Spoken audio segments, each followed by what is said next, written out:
Assalamualaikum warahmatullahi wabarakatuh.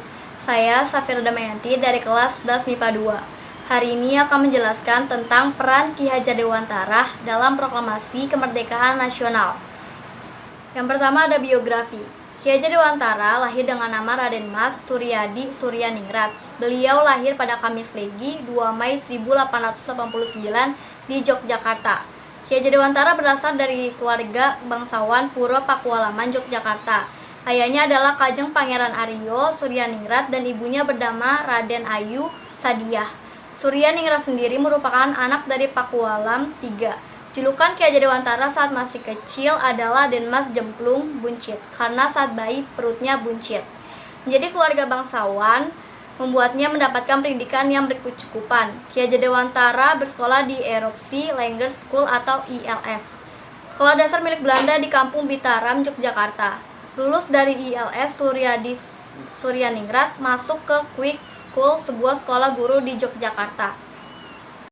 Ki Hajar Dewantara merupakan pendiri perguruan taman siswa, yaitu suatu organisasi pendidikan yang memberikan kesempatan untuk para pribumi agar bisa mendapatkan hak yang setara seperti kaum prinyanyi dan juga orang-orang Belanda. Ki Hajar Dewantara yang lahir pada tanggal 2 Mei kini diperingati di Indonesia sebagai Hari Pendidikan Nasional. Ki Hajar Dewantara punya 3 semboyan yang terkenal, yaitu Ing Ngarso Sung Tulodo yang berarti di depan memberi contoh, Ing Madya Mangukarso yang berarti di tengah memberikan semangat, dan Tuturi Handayani yang berarti di belakang memberikan dorongan. Salah satu bagian dari 3 semboyan buatan Ki Hajar Dewantara yaitu Tuturi Handayani menjadi slogan kematian pendidikan nasional Indonesia hingga saat ini. Atas jasanya juga namanya diabadikan di sebuah nama kapal perang Indonesia yaitu KRI Ki Hajar Dewantara. Potret Ki Hajar Dewantara juga diabadikan di uang kertas Rp20.000 pada tahun 1998. 7 bulan setelah meninggal, Ki Hajar Dewantara diangkat menjadi pahlawan nasional yang kedua oleh Presiden RI yang pertama Soekarno pada tanggal 28 November 1959 menurut Surat Keputusan Presiden Republik Indonesia nomor 305 tahun 1959. Selanjutnya ada pendidikan. Ki Hajar Dewantara bersekolah di Erupsi Lager School atau ILS, sekolah dasar milik Belanda di Kampung Bitara, Yogyakarta. Lulus dari ILS, Suryadi Suryaningrat masuk ke Quick School, sebuah sekolah guru di Yogyakarta. Ki Hajar Dewantara pun mendapat tawaran beasiswa sekolah kedokteran, tepatnya di Sekolah Dokter Jawa di Jakarta bernama Stovia. Sayangnya 4 bulan kemudian beasiswanya dicabut karena kesehatan Ki Hajar Dewantara kurang baik. Beberapa hari sebelum pencabutan, dampartan dari Direktur Stropia juga ia dapatkan. Hal ini disebabkan karena Ki Hajar Dewantara dianggap membangkitkan radikalisme terhadap pemerintah Hindia Belanda. Radikalisme ini konon disebarkan melalui sajak yang ia bawakan di sebuah pertemuan. Kemudian ada dunia jurnalistiknya. Lepas dari Stovia, Ki Hajar Dewantara mendapat surat keterangan istimewa atas kemahirannya berbahasa Belanda. Ki Hajar Dewantara juga menjadi jurnalis di Surat Kabar Jawa, Setyotomo, kemudian Surat Kabar berbahasa Belanda, Maiden Java di Yogyakarta, dan DJ Express di Bandung. Berkat tulisan-tulisan yang bagus, pada 1911 ia diminta mengasuh harian The Express Bandung oleh Dr. E.F.E. Dausdeker. Tulisan pertamanya berjudul Kemerdekaan Indonesia. Bahkan ia pun menjadi anggota redaksi harian Kaum Muda Bandung, Oitosa Hindia Surabaya, Tejahaja Timur Malang. Begitu juga pada tahun 1912, Ki Hajar Dewantara menerima tawaran dari HOS.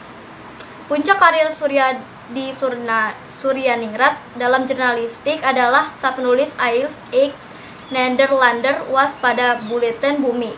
Buletin ini dicetak 5.000 eksemplar dan menjadi terkenal di kalangan masyarakat.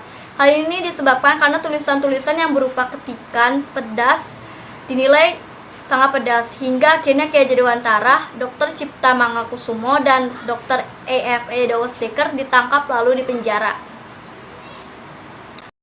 Pengasingan.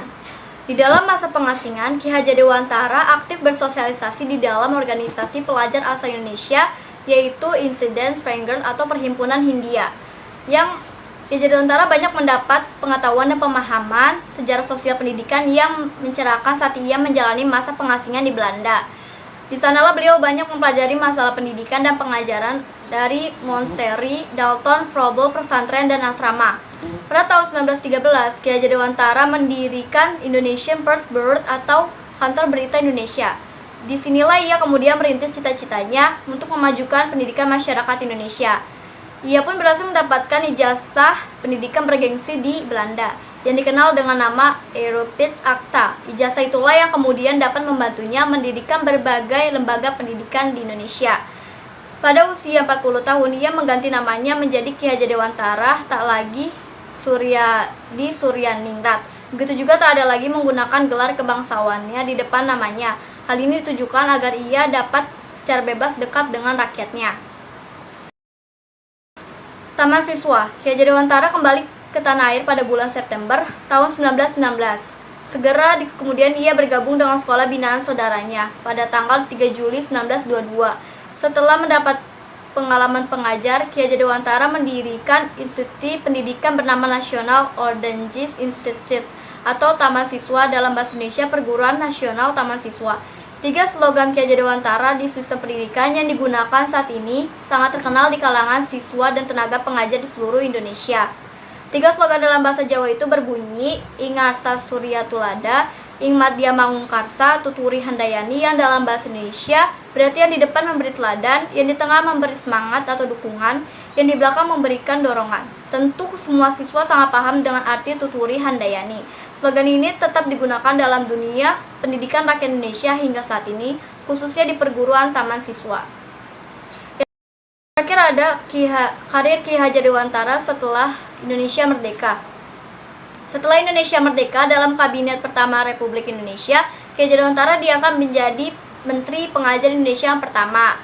Pada tahun 1957, ia mendapat gelar doktor kehormatan atau doktor honoris causa dari Universitas Gadjah Mada. Ada 4 strategi pendidikan di Ki Hajar Dewantara. Yang pertama, pendidikan adalah proses budaya untuk mendorong siswa agar memiliki jiwa merdeka dan mandiri. Yang kedua, membentuk watak siswa agar berjiwa nasional, namun tetap membuka diri terhadap perkembangan internasional. Yang ketiga, membangun pribadi siswa agar berjiwa pionir pelopor. Dan yang terakhir, mendidik berarti mengembangkan potensi atau bakat yang menjadi korat alamnya masing-masing siswa.